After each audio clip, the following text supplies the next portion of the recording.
कौन रोसे करिया रसगुल्ला करेंगे नीलाद्री विजय कौन कर खाइबा से खाई शोबा जय जगन्नाथ। जय जगन्नाथ।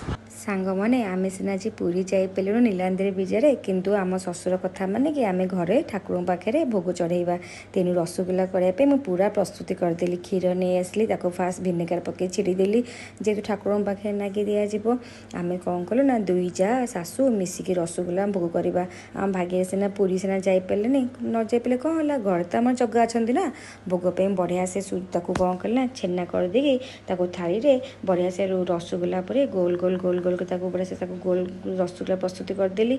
एपटे कौन कल माटी हांडी रे चीनी सीरा प्रस्तुत कली चीनी पानी पकईदी से गुजराती गुंड पकईदेली से सब पानी बढ़िया से फुटिला पर जिते पानी फुटो से रसगुल्लाटा बहुत नरम रहा रसगुल्ला फिटब ना।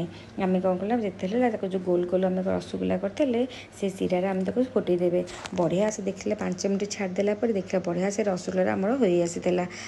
आम प्रभु पाखे नागी देवाई आम कौन कलु ना प्रस्तुति कलु तुलसी पत्र ठाकुर पाखे चढ़े जालु टे केसर देदी मुझे रागी देवाई ठाकुर घर पलैली। ठाकुर घर माँ लक्ष्मी माँ को रसगुल्ला खुआई जेहतु रागिंट आम प्रभु जगह को बलवंत सुभद्रा भोग देली। जय जगन्नाथ।